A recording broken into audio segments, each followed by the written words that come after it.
Es curioso cómo nos acostumbramos a la presencia del horror absoluto simplemente porque pasamos frente a él todos los días de nuestra vida. Vivimos en ciudades sobrepobladas, rodeados de luces de neón, el rugido constante de los motores, el murmullo incesante de miles de personas que caminan apresuradas hacia sus trabajos, absortas en las pantallas de sus teléfonos celulares, ignorando por completo las grietas de la realidad que se abren a su alrededor. Si caminas por la avenida principal de la ciudad, justo en el corazón del distrito financiero, notarás el contraste casi de inmediato si decides levantar la mirada por un segundo. Allí, encajonado de forma grotesca entre un moderno edificio corporativo con fachadas de cristal espejo y la concurrida entrada de una estación de metro subterráneo, se encuentra el cadáver de un gigante. Es el Hotel Metropol. Una estructura colosal de concreto gris, cuyas paredes exteriores están cubiertas por una capa gruesa de hollín, polvo y la suciedad acumulada de décadas de abandono absoluto. Sus ventanas de los pisos inferiores están toscamente tapiadas con maderas podridas que muestran los estragos de la humedad y el paso del tiempo, mientras que los cristales de los pisos superiores están rotos, mostrando interiores sumidos en una negrura tan densa que parece tener peso propio. Miles de personas caminan diariamente por la acera que se encuentra a escasos centímetros de su fachada principal. Escuchan el tráfico, los claxones de los taxis, las conversaciones de los transeúntes, la música que escapa de los locales comerciales cercanos. Sin embargo, hay un fenómeno físico e inexplicable que cualquiera que preste un poco de atención puede notar con facilidad. Si te detienes exactamente frente a la gran puerta de roble macizo, que se encuentra clausurada con pesadas cadenas oxidadas y candados cubiertos de moho, el ruido del mundo exterior se apaga de golpe.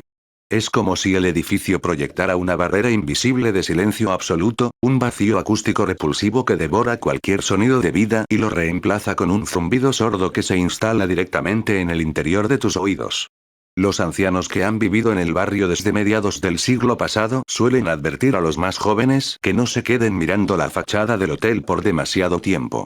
Ellos recuerdan una época muy diferente. En los años 70, el Metropol no era un caserón abandonado, sino el epicentro del lujo, la opulencia y la alta sociedad de la capital. Políticos, celebridades y las familias más acaudaladas se daban cita en su majestuoso vestíbulo para celebrar eventos que duraban hasta el amanecer.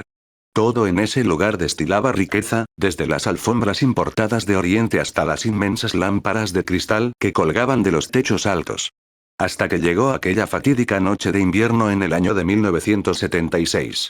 La historia oficial que se publicó en los periódicos locales de la época habló de una supuesta falla en el sistema de calderas y una orden de desalojo preventivo por motivos de seguridad estructural. Pero la verdad detrás de los muros del Metropol era mucho más oscura y perturbadora. Aquella noche, el hotel cerró sus puertas de un momento a otro, de golpe y sin ningún tipo de aviso legal previo a los huéspedes o a las autoridades. Los registros de la policía, que permanecieron archivados en secreto durante décadas, revelan que los clientes salieron huyendo despavoridos a mitad de la noche, muchos de ellos en ropa de dormir, dejando atrás todas sus pertenencias valiosas, sus equipajes, sus identificaciones y sus abrigos costosos, como si algo espantoso los estuviera persiguiendo desde los pasillos superiores. Los empleados de la limpieza, los recepcionistas y los guardias de seguridad jamás regresaron a reclamar sus sueldos devengados ni a recoger sus pertenencias personales en las oficinas administrativas. Y lo más extraño de todo es que los dueños fundadores, una acaudalada y misteriosa familia de apellido Valenzuela, desaparecieron por completo de la faz de la tierra esa misma madrugada. La policía metropolitana logró ingresar al edificio 3 días después del cierre masivo, forzando una de las entradas laterales. Lo que encontraron dentro congeló la sangre de los investigadores más experimentados. El interior del hotel parecía una fotografía congelada en el tiempo. En el gran salón de banquetes, las mesas seguían perfectamente puestas con manteles de lino blanco, cubiertos de plata y vajillas de porcelana fina, pero la comida en los platos estaba completamente podrida y cubierta de larvas, y un hedor insoportable y nauseabundo a azufre y carne descompuesta emanaba de las profundidades del sótano, obligando a los oficiales a retirarse del lugar con náuseas violentas. Desde ese día, el edificio fue declarado en estado de abandono y se prohibió el acceso al público general. Durante los 50 años siguientes, múltiples empresas constructoras intentaron comprar el terreno con la firme intención de demoler la estructura gris para levantar modernos centros comerciales o edificios de apartamentos de gran altura. No obstante, cada uno de los proyectos de demolición fracasó de manera sistemática y trágica. Cada vez que una constructora instalaba sus maquinarias pesadas en el perímetro del hotel, comenzaban a ocurrir accidentes inexplicables y fatales. Grúas que se desplomaban sin motivo mecánico aparente, taladros hidráulicos cuyas brocas de acero se partían al primer contacto con el concreto, o trabajadores experimentados que, presa de ataques repentinos de pánico y locura colectiva, se arrojaban al vacío desde los andamios, asegurando que alguien o algo los empujaba desde las ventanas oscuras del cuarto piso. El Metropol se convirtió en un lugar maldito e intocable, un parásito arquitectónico que la ciudad se vio obligada a tolerar y a mantener aislado en plena calle. Mi nombre es Julián, y desde hace aproximadamente 3 años me dedico de manera profesional a la creación de contenido para la plataforma de YouTube. Mi canal está enfocado exclusivamente en la exploración urbana de lugares abandonados, mitos de terror y misterios sin resolver que la mayoría de la gente prefiere ignorar. He entrado a hospitales psiquiátricos en ruinas, fábricas textiles donde ocurrieron masacres obreras y cementerios clandestinos en medio del bosque, por lo que consideraba que mis nervios eran de acero y que ya nada en este mundo podía llegar a asustarme de verdad. Durante meses, mis suscriptores y seguidores más fieles me bombardeaban con el mismo mensaje en la caja de comentarios de cada uno de mis vídeos de manera obsesiva. Me decían constantemente que entrara al Hotel Metropol, que realizara una exploración nocturna detallada y que revelara de una vez por todas los secretos que se ocultaban detrás de sus ventanas tapiadas. Al principio me negué rotundamente a cumplir con esa petición. No lo hacía por un temor supersticioso a los fantasmas o a las maldiciones locales, sino por una cuestión puramente logística y legal. La entrada principal estaba completamente sellada con soldadura industrial, las patrullas de la policía pasaban de forma constante por la avenida debido a la cercanía con la estación de metro y el riesgo de terminar arrestado por allanamiento de morada era extremadamente alto. Sin embargo, toda mi resistencia lógica y mi prudencia se desmoronaron por completo una noche de viernes durante una transmisión en vivo que realizaba para interactuar con mi audiencia y recaudar fondos para comprar mejores equipos de grabación. A mitad del directo, un usuario anónimo, cuyo perfil no tenía fotografía ni historial de actividad en la plataforma y que utilizaba un seudónimo compuesto por una serie interminable de números aleatorios, realizó una donación de una suma de dinero verdaderamente exorbitante, una cantidad que equivalía a lo que yo ganaba en 6 meses de trabajo duro con el canal. El mensaje adjunto a la superdonación apareció fijado en la pantalla de la transmisión en letras rojas y brillantes, capturando la atención de los miles de espectadores que se encontraban conectados en ese instante. El texto decía textualmente lo siguiente: te pago 10 veces esta misma cantidad de dinero si tienes el valor real de pasar la noche entera, desde la medianoche hasta las 6 de la mañana, en la habitación 404 del Hotel Metropol. Transmite en vivo todo el proceso si de verdad eres el explorador que dices ser. No te preocupes por la policía, yo mismo me he encargado de dejarte el acceso completamente libre y listo en el callejón trasero del edificio. Tienes pocas horas para decidirlo. El desafío se volvió viral en cuestión de minutos dentro del chat de la transmisión. Los usuarios comenzaron a spamear el mensaje, presionándome, llamándome cobarde y exigiéndome que aceptara la oferta económica. La presión social de mi propia audiencia, sumada a la urgente necesidad económica que atravesaba en ese momento debido a una serie de deudas acumuladas y préstamos bancarios que estaban a punto de vencer, me obligaron a tomar la peor decisión de mi vida. Acepté el reto frente a las cámaras, prometiendo que esa misma noche entraría al Metropol para desvelar el misterio de la habitación 404. De inmediato me puse en contacto telefónico con mi camarógrafo de confianza y mejor amigo desde la infancia, Mateo. Él era la pieza fundamental de mi canal de YouTube, el encargado de sostener la cámara principal de alta definición y de revisar el equipo de audio. Pero más allá de su labor técnica, Mateo era el escéptico absoluto del grupo, una persona con una mentalidad científica y fría que siempre encontraba una explicación perfectamente lógica, física y racional para cualquier fenómeno extraño que encontráramos en nuestras exploraciones. Si escuchábamos un lamento en un sótano, él demostraba que era el viento filtrándose por una tubería vieja. Si veíamos una sombra moverse, él descubría que era el reflejo de las luces de un auto a la distancia sobre una pared húmeda. Cuando le expliqué los detalles del reto y la cantidad de dinero que estaba en juego, su primera reacción no fue de entusiasmo, sino de una profunda preocupación y desaprobación. Me dijo de forma tajante a través del auricular que lo que estaba planeando era una completa locura, que ese edificio llevaba clausurado medio siglo y que lo más probable era que en su interior encontráramos vagabundos peligrosos con problemas mentales, jeringas usadas con enfermedades infecciosas, estructuras de madera a punto de colapsar bajo nuestro peso y nubes de asbesto tóxico flotando en el aire que dañarían nuestros pulmones de manera irreversible, arriesgándonos además a una multa gubernamental inmensa o a pasar una temporada tras las rejas de una comisaría. Yo utilicé todos mis argumentos para convencerlo, insistiéndole en que se trataba de una sola noche de filmación, que solo debíamos ingresar, grabar el material necesario para el video de YouTube, asegurar que la audiencia viera que estábamos cumpliendo el reto, cobrar la recompensa económica del donante anónimo y marcharnos del lugar antes de que saliera el sol. Además, le recalqué que el tipo del mensaje había asegurado que el acceso estaba completamente libre y despejado en el callejón, por lo que valía la pena al menos ir a revisar el sitio para comprobar si era cierto. Tras varios minutos de discusión tensa, la perspectiva de recibir una parte de la millonaria recompensa terminó por vencer las dudas de Mateo, quien aceptó acompañarme bajo la condición de que si veíamos el más mínimo peligro estructural o humano dentro del hotel, abortaríamos la misión de inmediato y saldríamos corriendo sin importar el dinero. Nos reunimos en mi apartamento a las 10:30 de la noche para preparar las mochilas con todo el equipo técnico necesario para una exploración urbana de alta complejidad. Guardamos baterías de litio de repuesto, linternas tácticas de alta potencia con varios miles de lúmenes de intensidad, walkie-talkies de frecuencia cerrada para mantener la comunicación interna en caso de separarnos por accidente, un kit de primeros auxilios médicos, máscaras industriales con filtros de carbón activado para protegernos de los gases tóxicos o el polvo acumulado, y 3 cámaras de video diferentes, incluyendo una cámara montada en mi casco de seguridad y la cámara principal de visión nocturna infrarroja que Mateo manejaría con un estabilizador manual. A las S de la noche en punto, nos subimos a un taxi que nos dejó a una cuadra de distancia del hotel. El contraste arquitectónico y atmosférico de la zona era verdaderamente brutal y desquiciante.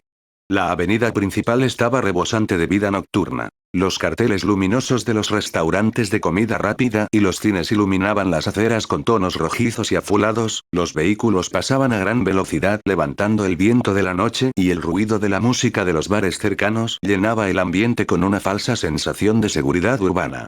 Sin embargo, en cuanto abandonamos la seguridad de la acera principal y nos adentramos en el callejón oscuro y estrecho que flanqueaba el costado norte del Hotel Metropol, el entorno cambió de manera drástica e inmediata. Fue como cruzar una frontera invisible hacia otra dimensión de la existencia. Un solo paso fuera del alcance de las luces de la calle y el frío de la noche pareció transformarse en una aguja de hielo que se clavaba directamente en el interior de nuestros huesos, obligándonos a cerrar los cierres de nuestras chaquetas térmicas hasta el cuello. El suelo del callejón estaba cubierto de basura vieja, botellas de vidrio rotas que crujían bajo nuestras suelas y charcos de agua estancada que reflejaban la negrura del cielo nocturno de forma siniestra. Comenzamos a avanzar en fila india, pegados a la imponente pared de ladrillos grises del hotel, buscando con cuidado el supuesto acceso que el usuario anónimo nos había prometido en su mensaje de la transmisión. Mis ojos escudriñaban la base del edificio con nerviosismo, esperando encontrar alguna ventana rota o una puerta de servicio mal cerrada.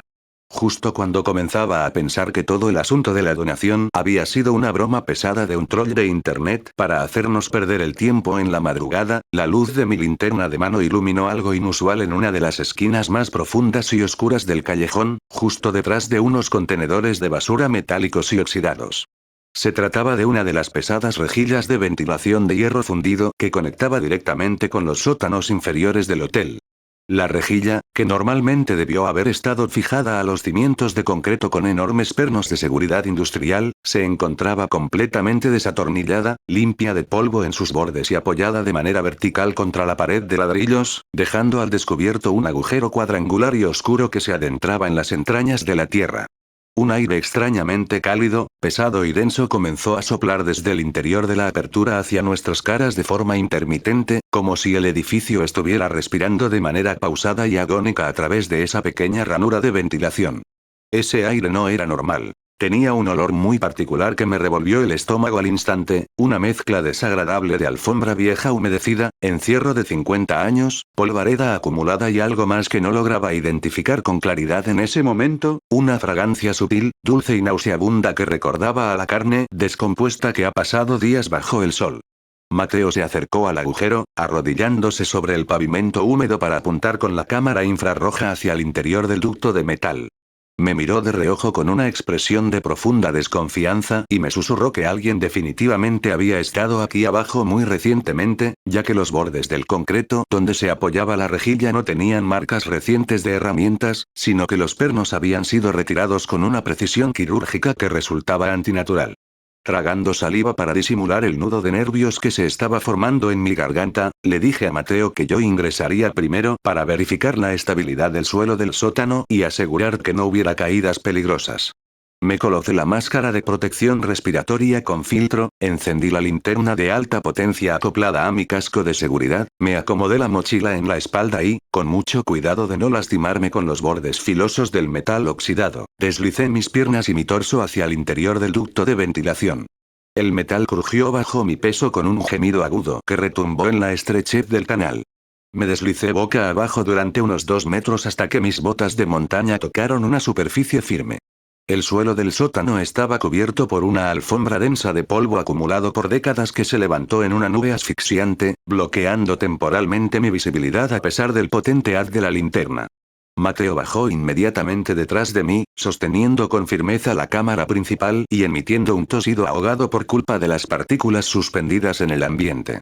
Al estabilizar nuestras luces y acostumbrar los ojos a las tinieblas reinantes, nos dimos cuenta de que el sótano del hotel no era una simple bodega de almacenamiento, sino un auténtico laberinto subterráneo de pasillos angostos con paredes de concreto crudo y techos bajos cruzados por cientos de tuberías oxidadas que goteaban un líquido oscuro y viscoso de manera intermitente. El sonido de esas gotas golpeando el suelo era lo único que rompía un silencio tan denso que parecía presionar físicamente nuestros tímpanos. Caminamos con extrema precaución, esquivando viejos muebles de oficina destrozados, pilas de colchones podridos que albergaban colonias de insectos muertos y archivadores metálicos cuyos cajones abiertos mostraban papeles cubiertos de moho negro. Llegamos a la sala principal de máquinas, donde se alzaban las calderas gigantescas. Estas estructuras de hierro parecían monstruos mecánicos dormidos bajo la tierra, con sus compuertas de combustión abiertas como fauces oscuras llenas de hollín. Mateo apuntó la cámara hacia una de las esquinas de la sala de calderas y me llamó con una voz tensa que denotaba que su escepticismo comenzaba a flaquear. En el suelo, justo al lado de un gran charco de agua aceitosa, había una hilera de huellas humanas marcadas en el polvo fresco. Eran descalzas y caminaban en dirección a la pared sólida del fondo, donde desaparecían por completo sin dejar rastro de retorno. Decidimos ignorar el hallazgo para no dejarnos dominar por el miedo psicológico y buscamos las escaleras de servicio que conectaban con los niveles superiores. Encontramos una puerta metálica pesada que crujió de forma espantosa al ser empujada, revelando unos escalones de piedra desgastados que ascendían en una espiral empinada. Empezamos a subir peldaño a peldaño, escuchando cómo el eco de nuestros propios pasos regresaba desde arriba con un retraso de tiempo milimétrico, como si alguien nos estuviera imitando desde las sombras superiores para jugar con nuestra mente. Al empujar la puerta que conducía al vestíbulo principal de la planta baja, el aire cambió instantáneamente, volviéndose extremadamente frío y seco. Nos quedamos mudos ante la magnificencia ruinosa del lugar. La linterna iluminó un espacio inmenso donde el suelo estaba cubierto por una suntuosa alfombra roja carcomida por las polillas y las filtraciones de agua. En lo alto, colgada de un techo agrietado con frescos artísticos medio borrados, una colosal lámpara de cristal pendía peligrosamente, cubierta de telarañas tan gruesas que semejaban auténticos velos funerarios. Caminé hacia el mostrador de recepción hecho de madera de roble tallada a mano. Sobre la superficie polvorienta reposaba el libro de registro de huéspedes abierto de par en par. Acerqué el haz de luz y leí las últimas firmas manuscritas con tinta estilográfica. Correspondían exactamente al 14 de noviembre de 1976, la noche de la gran evacuación silenciosa. Mateo me hizo una señal con la mano desde la zona de descanso del vestíbulo, donde se alineaban sillones de terciopelo desgarrados. Sobre una pequeña mesa ratona de madera fina se encontraban 2 tazas de porcelana intactas con una costra negra y seca en el fondo, restos de un café servido hace medio siglo que jamás llegó a ser bebido por sus dueños, y al lado un periódico de la época abierto en la sección de obituarios. Parecía que el tiempo se hubiera congelado de golpe en un solo segundo, borrando a los seres humanos de la existencia espacial. De repente, un sonido seco e inconfundible nos hizo dar un salto violento que casi nos hace tirar las linternas al suelo.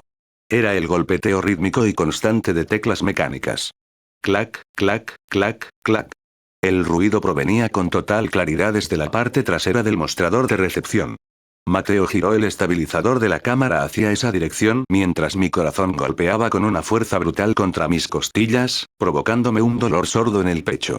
Avanzamos con una lentitud agónica, midiendo cada centímetro de terreno, sintiendo que el aire a nuestro alrededor se cargaba de una extraña estática que erizaba los vellos de nuestros brazos. Nos asomamos por encima de la barra de madera y descubrimos que no había ningún ser humano allí metido. Sin embargo, sobre un escritorio metálico de oficina, una vieja máquina de escribir Remington de color negro azabache tenía el carro movido hacia un extremo y una hoja de papel nueva, extrañamente blanca, limpia y libre de cualquier mota de polvo, estaba colocada en el rodillo de goma.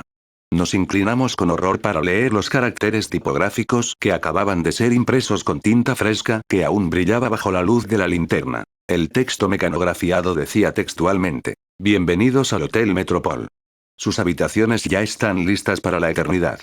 No intenten salir bajo ninguna circunstancia, pues las puertas de este edificio ya no pertenecen al mundo de los vivos". Mateo soltó una risa nerviosa y forzada, asegurando que esto tenía que ser una trampa publicitaria muy bien elaborada por parte del patrocinador de la donación, argumentando que alguien debía haber instalado un mecanismo de control remoto inalámbrico dentro de la vieja máquina para asustarnos y generar contenido de impacto para el canal de YouTube.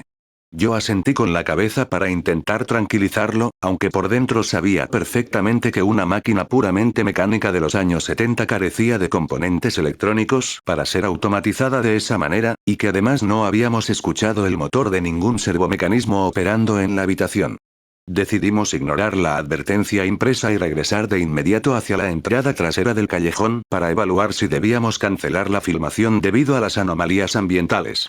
Pero cuando alcanzamos el pasillo lateral que conectaba con la salida de servicio, nos encontramos con un muro físico e imposible que desafiaba todas las leyes de la geometría y de la arquitectura racional. La puerta metálica por la que habíamos ingresado desde el sótano y las ventanas que daban hacia el exterior del callejón habían desaparecido por completo de la estructura, siendo reemplazadas por una pared de concreto sólido, frío y continuo que mostraba marcas antiguas de encofrado como si llevara ahí 100 años construida.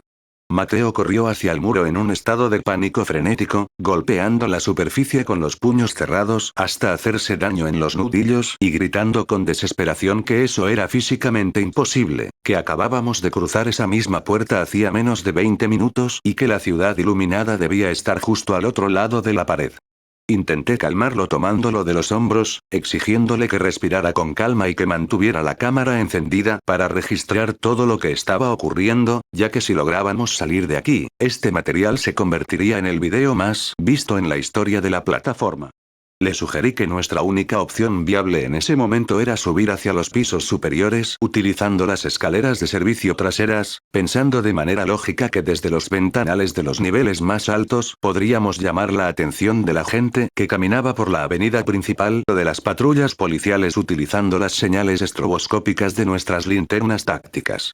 Descartamos por completo las escaleras principales del vestíbulo porque el primer tramo se encontraba colapsado por los restos carbonizados de un viejo incendio estructural y nos dirigimos hacia el pasillo donde se ubicaban los pozos de los ascensores. Había 3 elevadores en total alineados en la pared de mármol gris. 2 de ellos tenían las compuertas desvencijadas y abiertas, revelando la negrura absoluta de los fosos verticales donde colgaban cables de acero oxidados y cortados que se balanceaban con suavidad debido a una corriente de aire ascendente. El tercer ascensor permanecía cerrado con pesadas puertas de bronce decoradas con relieves de ángeles y querubines cuyas expresiones faciales parecían de profundo dolor y sufrimiento debido a las manchas de óxido rojizo que nacían de sus órbitas oculares. Mientras analizábamos el mapa del edificio impreso en un viejo folleto de la recepción, un zumbido eléctrico de alta frecuencia comenzó a vibrar con una intensidad descomunal en el interior de los muros, haciendo que los cristales rotos de la gran lámpara de techo tintinearan entre sí. Para nuestra total perplejidad, las luces del indicador digital de pisos situados sobre el marco del ascensor de bronce se encendieron de golpe con un brillo rojo fosforescente. El mecanismo comenzó a funcionar sin una fuente aparente de energía eléctrica, mostrando los números de los pisos de forma descendente en el panel. 10, 9, 8, 7, Mateo dio varios pasos hacia atrás tropezando con un sillón deshecho, recordando con voz temblorosa que la acometida eléctrica general del hotel había sido cortada por la compañía municipal en la década de los 80 y que era técnicamente imposible que el motor trifásico del elevador tuviera energía para mover la cabina. El zumbido se transformó en un traqueteo metálico y violento que sacudía el suelo bajo nuestras botas, acompañado por el crujido ensordecedor de cables de acero oxidados, tensándose al límite de su resistencia física, y el característico olor a azufre y carne descompuesta regresó con una fuerza abrumadora, inundando el pasillo y provocándonos arcadas violentas a través de los filtros de las máscaras. El indicador digital marcó finalmente la planta baja y un timbre metálico estridente resonó en todo el ámbito del vestíbulo con un eco prolongado. Las puertas de bronce se abrieron de manera paulatina, rascando los rieles inferiores con un chillido abrasivo que lastimaba los oídos. El interior de la cabina del ascensor estaba iluminado por una bombilla incandescente parpadeante de color amarillento. Las paredes interiores estaban recubiertas por espejos agrietados que multiplicaban la imagen del habitáculo hasta el infinito, pero lo verdaderamente pavoroso era el suelo de la cabina, donde se acumulaba una capa de agua estancada de unos 5 centímetros de profundidad y el líquido era de un color rojizo denso y viscoso, idéntico en consistencia y tonalidad a la sangre fresca de un animal sacrificado.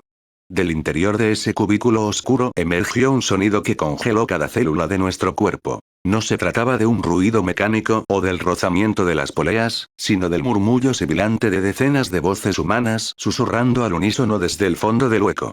Eran lamentos sutiles, gemidos de hombres y mujeres que se entrelazaban en una cacofonía incomprensible donde, si prestabas una atención obsesiva, podías distinguir frases fragmentadas que suplicaban por agua, que se quejaban de un fuego eterno que no dejaba de quemarles la carne y que nos advertían desesperadamente que ella estaba bajando a buscarnos. Mateo, con la cordura totalmente quebrantada por la acumulación de estímulos aterradores, soltó un alarido de horror, dejó caer la cámara principal de alta definición al suelo alfombrado y se cubrió la cabeza con las manos, suplicándome que saliéramos de ahí a cualquier precio, sin importar el dinero del reto o el destino del canal de YouTube. El lente de la cámara se fracturó con el impacto contra el suelo, pero el diodo LED de grabación continuó parpadeando en color rojo fijo, registrando la escena desde el plano inferior. Antes de que yo pudiera reaccionar para levantar el equipo o responder a sus súplicas, la bombilla incandescente del interior del ascensor estalló con un chispazo azulado y violento que nos sumergió nuevamente en la penumbra total del edificio, rota únicamente por los haces trémulos de nuestras linternas de casco. Al apuntar la luz de manera directa hacia el interior oscuro de la cabina, los espejos agrietados del fondo reflejaron una imagen que desafiaba toda lógica material y física. El vidrio no devolvía el reflejo de nuestro pasillo vacío, sino que mostraba los rostros demacrados y las siluetas de decenas de personas de todas las edades que se encontraban hacinadas dentro de una habitación idéntica pero envuelta en llamas azules. Estas figuras tenían las manos ensangrentadas y carbonizadas apoyadas con fuerza contra la superficie interna del cristal del espejo, abriendo sus bocas en un grito desgarrador de agonía pura que no emitía ningún sonido en nuestro plano físico. Las puertas de bronce del elevador se cerraron de golpe por sí solas con un impacto neumático ensordecedor y el indicador digital comenzó a subir. De forma acelerada, deteniéndose de manera definitiva en el piso número 4. La invitación estaba hecha de forma explícita por la inteligencia que controlaba la estructura. El Metropol no tenía la más mínima intención de permitir nuestra salida física, querían obligarnos a subir al 4.º nivel para cumplir con el sacrificio pactado en la red. Con las manos empapadas de sudor frío y temblando de forma incontrolable, me agaché para recoger la cámara dañada del suelo y obligué a Mateo a ponerse de pie, tomándolo con firmeza de la correa de su mochila de nylon, arrastrándolo prácticamente hacia la entrada de las escaleras de servicio del ala norte. El aire a medida que ascendíamos por los escalones de piedra se volvía cada vez más denso, cargado de una humedad caliente que dificultaba la respiración y con un olor persistente e intolerable a humo de tabaco rancio mezclado de manera inequívoca con el hedor de materia orgánica en avanzado estado de descomposición biológica. Cada peldaño que subíamos nos alejaba más de la realidad urbana de la avenida principal y nos internaba profundamente en una arquitectura de pesadilla geométrica donde las distancias parecían estirarse y contraerse de forma arbitraria. El eco de nuestras propias botas al golpear la piedra de los escalones producía una reverberación extraña, un sonido duplicado que parecía pertenecer a un grupo numeroso de personas que nos seguía a escasos metros de distancia por la parte baja de la espiral de la escalera. Me detuve en seco en múltiples ocasiones, girando el reflector táctico hacia los tramos inferiores con la intención de confrontar a cualquier intruso humano, pero las luces solo cortaban las densas partículas de polvo en suspensión y el silencio sepulcral que volvía a instalarse en el hueco vertical. Alcanzamos el primer piso del hotel. El pasillo principal se abría ante nosotros como una garganta negra y desierta cuyas paredes mostraban un papel tapiz desgarrado que colgaba en jirones como piel muerta.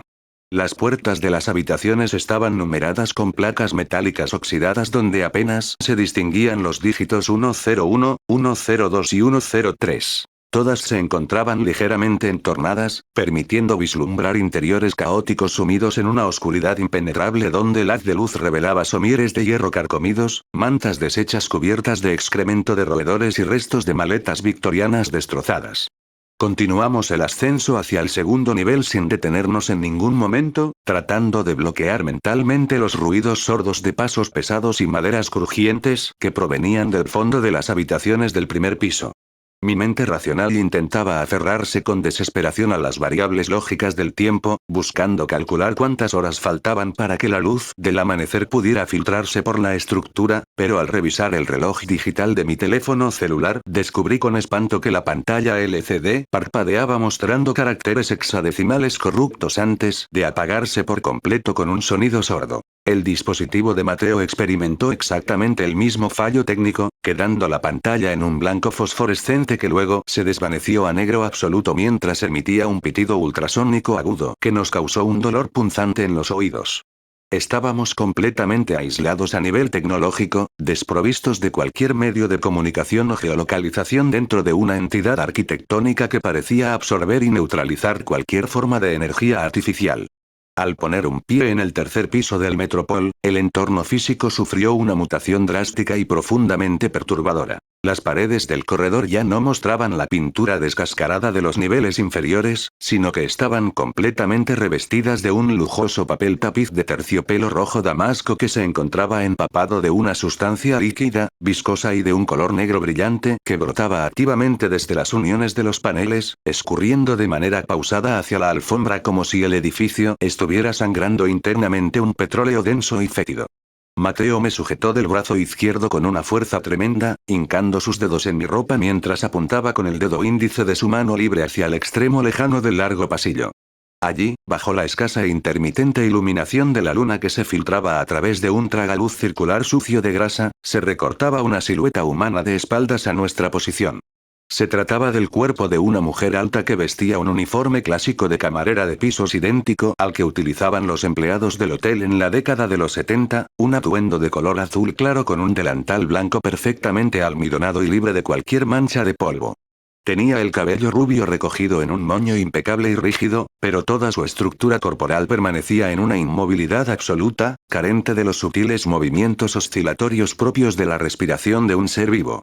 Le grité con todas mis fuerzas que se identificara y que se tirara al suelo, albergando la última esperanza racional de que pudiera tratarse de una persona sin hogar que buscaba refugio o de una actriz profesional contratada de forma clandestina por el donante anónimo de YouTube con el único propósito de aterrorizarnos para el espectáculo en vivo. La figura no emitió ninguna respuesta verbal, pero en ese preciso instante el aire en todo el pasillo experimentó un descenso térmico tan violento que nuestro aliento comenzó a condensarse de inmediato en densas nubes de vapor blanco que flotaban frente a nosotros. Entonces, la entidad femenina comenzó a girar su cabeza hacia atrás de forma paulatina. No realizó el menor movimiento con los hombros o el torso, limitándose a rotar la estructura ósea del cuello en un ángulo imposible de 180 grados, produciendo un sonido seco y sucesivo de vértebras rompiéndose y cartílagos triturados que resonó con una nitidez espantosa en el confinamiento del pasillo.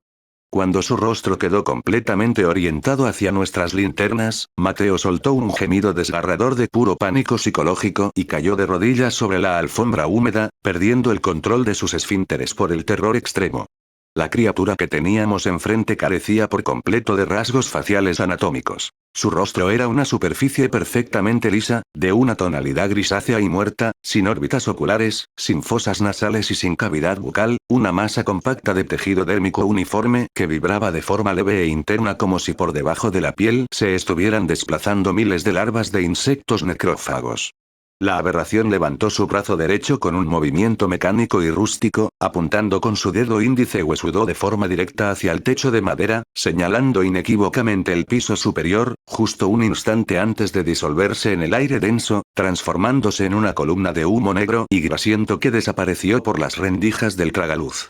El pasillo quedó sumido en un silencio de tumba, interrumpido únicamente por el llanto descontrolado e histérico de Mateo, quien me suplicaba entre espasmos corporales que rompiéramos cualquiera de los cristales laterales para arrojarnos hacia el vacío de la calle, manifestando que prefería una muerte rápida por impacto contra el pavimento antes que seguir ascendiendo hacia el núcleo del horror metafísico que nos esperaba en la parte alta del edificio. Lo levanté del suelo utilizando toda mi fuerza física disponible, recordándole con dureza que ya habíamos verificado que no existían ventanas reales hacia el exterior de la ciudad, y que detrás de cada vidrio roto solo se extendía una negrura infinita, densa y carente de materia que no formaba parte de nuestro mundo físico reconocible. La única alternativa de supervivencia real que nos quedaba era avanzar, ingresar a la habitación 404, romper el bucle temporal del reto y encontrar el punto de fuga que la entidad utilizaba para conectarse con la red de Internet. Subimos los últimos tramos de la escalera hacia el cuarto piso con las articulaciones endurecidas por el frío y el pánico celular. Al trasponer el umbral del cuarto nivel, el olor a compuestos azufrados y material calcinado se volvió tan agresivo que atravesó los filtros de carbón activado de nuestras máscaras de protección, obligándonos a experimentar una intensa quemazón en las vías respiratorias superiores. Todo el entorno arquitectónico de este piso se encontraba en un estado de devastación térmica absoluta. El suelo de madera estaba cubierto por una capa gruesa de ceniza negra y carbón pulverizado que crujía ruidosamente bajo el peso de nuestras pisadas, y las paredes de mampostería mostraban las huellas de un incendio voraz que parecía haber ocurrido escasos minutos antes de nuestro arribo, ya que de las vigas del techo aún se desprendían hilos constantes de un humo grisáceo y espeso que flotaba en el ambiente formando espirales concéntricas. Avanzamos por el pasillo en ruinas buscando las numeraciones de las suites entre los escombros quemados. Divisamos las placas de las habitaciones 401, 402 y 403 totalmente derretidas por el calor extremo. Finalmente, en el extremo más profundo del corredor calcinado, nuestros reflectores iluminaron una puerta de madera de nogal macizo que se conservaba en un estado de integridad física absoluta, pintada de un color blanco pulcro y brillante que generaba un contraste estético violento y surrealista con el entorno carbonizado que la rodeaba. En la zona central de la madera, una placa de bronce perfectamente pulida y reluciente mostraba grabados los dígitos 404. Nos aproximamos con una lentitud matemática y agónica, experimentando un incremento notable de la presión atmosférica en el interior de nuestros oídos, una sensación física idéntica a la que sufre un buzo al sumergirse a gran profundidad en las aguas del océano. Coloqué la palma de mi mano derecha sobre la perilla metálica de la puerta. El metal se encontraba a una temperatura tan extremadamente baja que sentí como las capas superficiales de mi piel se adherían por congelación al pomo de metal. Giro el mecanismo con un movimiento firme y la puerta se abrió hacia el interior con un sutil y limpio clic mecánico, revelando la configuración de la suite.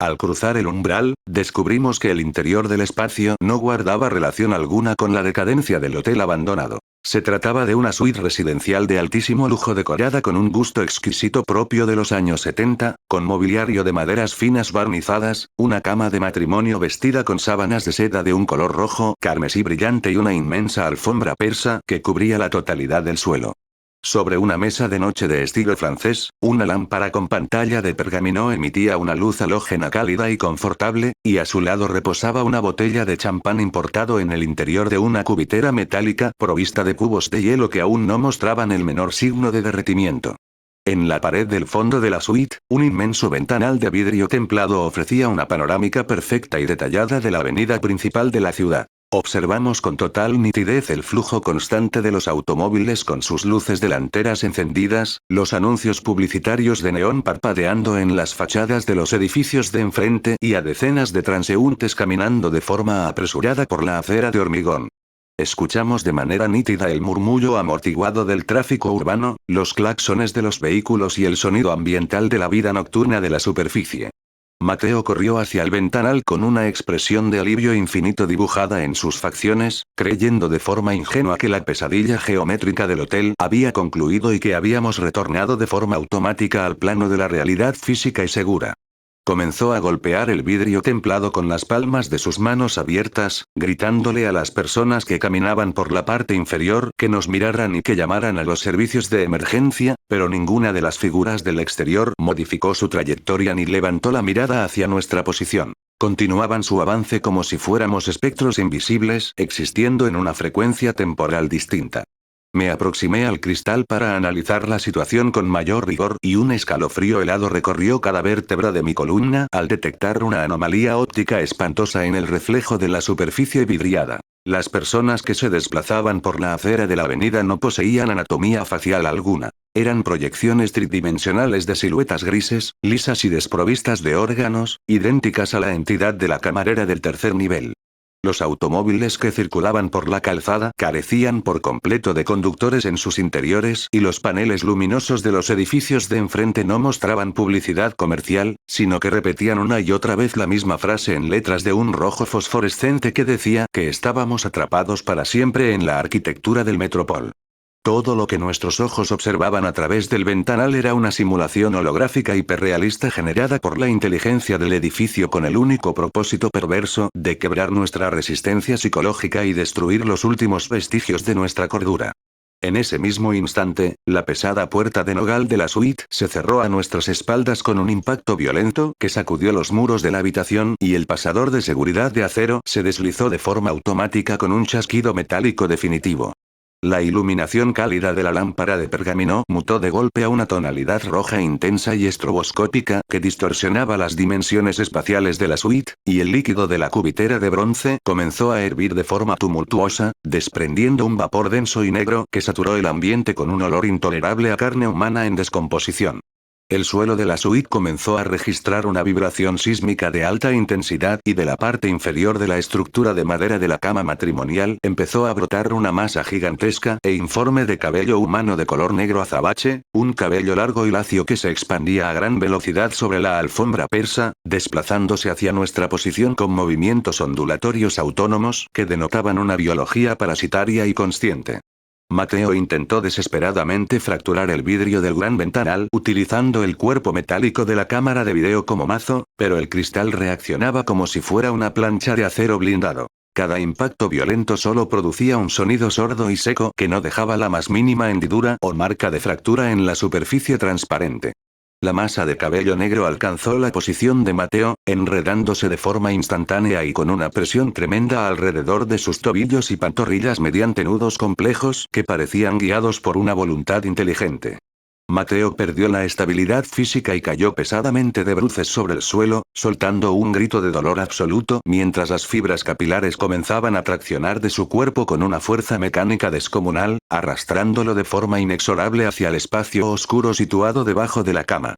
Me arrojé al suelo en un intento desesperado por salvarlo, sujetándolo firmemente de los antebrazos y clavando los talones de mis botas en la estructura del suelo para generar resistencia física, pero la fuerza de tracción oculta que operaba desde la penumbra de la cama era completamente sobrehumana. Observé con horror cómo la piel de las manos y del rostro de Mateo comenzaba a tornarse de una palidez cadavérica en cuestión de segundos, mientras que su red de venas superficiales se oscurecía adquiriendo un color negro intenso y visible a través del tejido epidérmico, como si la entidad capilar estuviera absorbiendo toda su energía vital y sus fluidos biológicos directos con cada milésima de segundo de contacto físico. Mateo me clavó la mirada fijamente con unos ojos desorbitados por el espanto y, con una voz ahogada por la presión que ya se ejercía sobre su caja torácica, me suplicó que soltara sus manos de inmediato, manifestando que su destino ya estaba sellado dentro de la estructura y que utilizara el tiempo sobrante para salvar mi propia existencia si es que existía una ruta de escape real. Sus dedos cubiertos de sudor se deslizaron de los míos y la masa de cabello negro lo arrastró por completo hacia el interior del compartimento inferior de la cama. Sus gritos de auxilio cesaron de forma abrupta, siendo reemplazados en el acto por un sonido espantoso e inequívoco de fracturas óseas múltiples, aplastamiento de cartílagos y el ruido húmedo de algo denso siendo triturado y devorado en la más absoluta penumbra. Me quedé completamente solo en el centro geométrico de la habitación 404, con el estabilizador de la cámara destrozado en el suelo, registrando de forma estática la iluminación roja parpadeante que caía desde el techo. La luna de espejo del gran armario empotrado de la suite comenzó a registrar una red de grietas sinuosas y desde la profundidad óptica del azogue vi emerger la silueta de una figura humana extremadamente alta, delgada y esbelta, vestida con un frac negro de corte decimonónico impecable y un sombrero de copa alta que proyectaba una sombra perpetua sobre la totalidad de su rostro, ocultando sus ojos de forma absoluta. Se trataba de la manifestación física del dueño original del hotel, el señor Valenzuela, o de la entidad demoníaca ancestral que había usurpado su forma corpórea hacía medio siglo. La figura avanzó hacia mi posición, flotando a unos 10 centímetros por encima de la alfombra, extendiendo una mano huesuda de una longitud desproporcionada cuyos dedos terminaban en garras afiladas de queratina negra. Su cavidad bucal se abrió de una manera anatómicamente imposible, rompiendo los límites de las comisuras de los labios y extendiéndose hasta la base de su mandíbula, dejando al descubierto múltiples hileras de dientes triangulares y afilados como agujas quirúrgicas, junto a una lengua bífida y reptiliana que siseaba produciendo una vibración en el aire. Con una modulación acústica que resonaba no en el espacio físico de la suite, sino directamente en los lóbulos de mi cerebro como el eco ensordecedor de 1000 almas condenadas al tormento eterno, la entidad me habló de forma directa, expresándome su gratitud por haber conducido el alimento biológico fresco que el Metropol requería para mantener su soberanía dimensional y su poder de distorsión espacial durante un siglo más en el plano terrestre. En ese instante de revelación metafísica, comprendí con absoluta claridad la totalidad de la trampa. El usuario anónimo que había realizado la millonaria superdonación económica durante mi transmisión en vivo de YouTube no era un ser humano real ni un mecenas adinerado, sino la propia conciencia cuántica del hotel, utilizando las redes informáticas y la infraestructura digital del mundo moderno para capturar y atraer a exploradores urbanos ambiciosos e incautos hacia sus fauces arquitectónicas hambrientas. Con las últimas reservas de adrenalina y energía que me quedaban en el cuerpo, tomé el pesado trípode de aluminio de la cámara principal y lo descargué con toda la violencia de la que fui capaz contra la luna agrietada del espejo del armario, logrando que el cristal estallara en 10.000 fragmentos que se esparcieron por el suelo.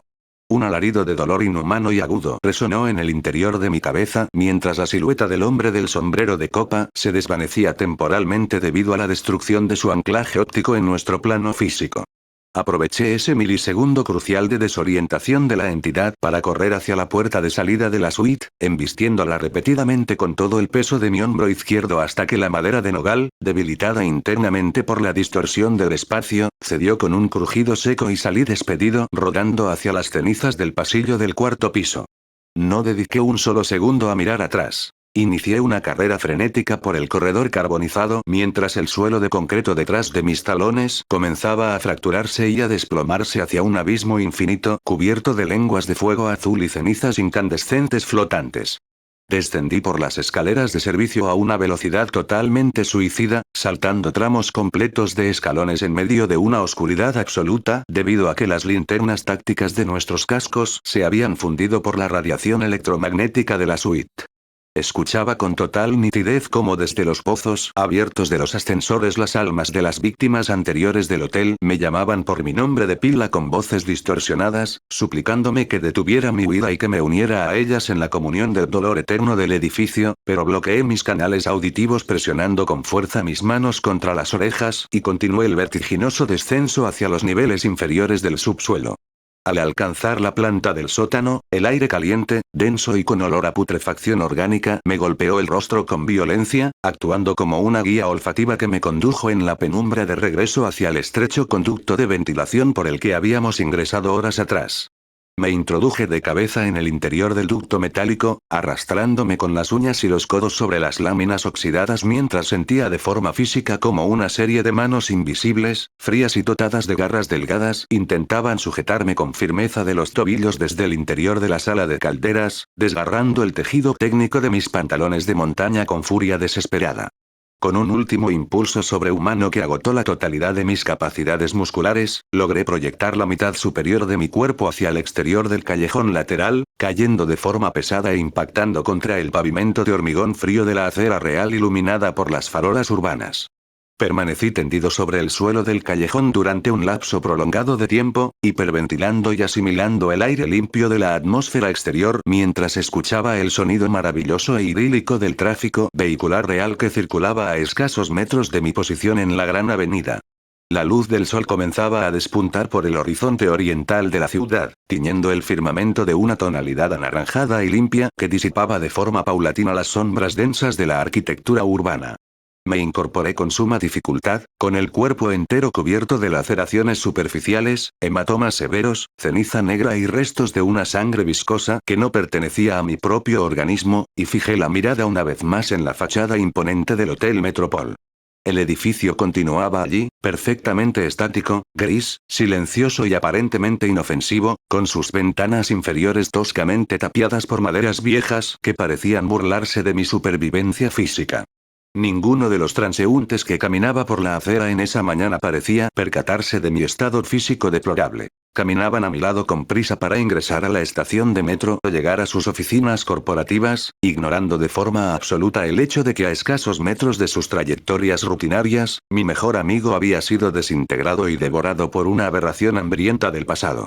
Retorné a mi apartamento caminando con la rigidez de un espectro desahuciado, experimentando la certeza psicológica de que una porción sustancial de mi propia alma y de mi energía vital se había quedado confinada para siempre en el interior de la habitación 404.